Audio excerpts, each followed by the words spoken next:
Ndahet nga jeta Fatos Nano, ish kryeministri i Shqipërisë dhe një nga figurat më të rëndësishme të tranzicionit demokratik. Tiranë, pas disa ditësh i shtruar në spital, në gjendje të rëndë për shkak të problemeve serioze pulmonare, është ndar nga jeta në moshën 73 vjeç. Fatos Nano, ish kryeministri i Shqipërisë, një nga figurat më të spikatura të politikës shqiptare pas rënies së komunizmit. Lajmi për ndarjen nga jeta të Fatos Nanos u konfirmua nga burime pranë familjes së tij, autoriteteve spitalore, burimeve zyrtare. Nano ishte i shtruar prej ditësh në një spital privat në Tiranë, ku po trajtohej për insuficiencë respiratore.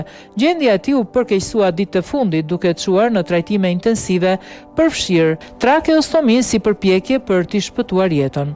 Por kush është Fatos Nano? Fatos Nano lindi në 16 shtator 1952 në Tiranë. Ai ishte doktor i shkencave ekonomike dhe para angazhimit të tij në politik punoi për një kohë si këshilltar në kryeministri dhe analist në Institutin e Studimeve Ekonomike.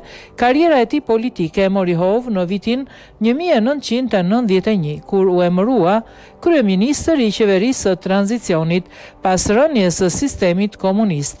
Ai u bë kryetar i Partisë Socialiste të Shqipërisë, e cila në atë kohë zëvendësoi Partinë e Punës duke u pozicionuar si një forcë e re socialdemokrate në një Shqipëri të rënuar nga kriza ekonomike dhe politike. Mandatet si kryeministër. Nano shërbeu si kryeministër i vendit në 3 periudha: 1991, qeveria e parë pas komuniste, 1997, 2005, mandati i tij fundit ku theksoi përpjekjet për integrim europian dhe stabilitet institucional. Ai mbeti një figurë e debatueshme, shpesh e polarizuar, por me një rol të pakontestueshëm në historinë moderne të Shqipërisë. Arrestimi dhe rikthimi i tij. Në vitin 1993 Nano u arrestua dhe u dënua me burg në akuza për korrupsion.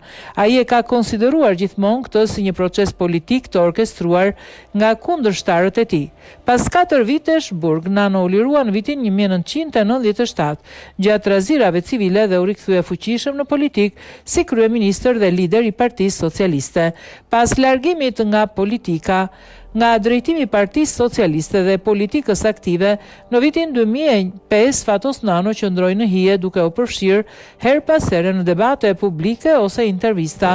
Ai tentoi kandidaturën për president në vitin 2007, por nuk arriti të fitonte mbështetje të gjerë.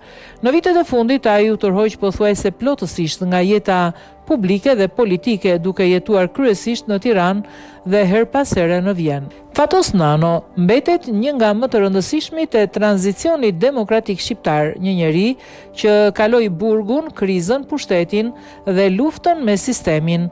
Nano përfaqëson kompleksitetin në një periudhë historike që ende ndikon fuqishëm në politikën e sotme shqiptare. Lamtomir Fatos Nano, një epokë politike mbyllet me largimin e një prej figurave më të spikatura të saj.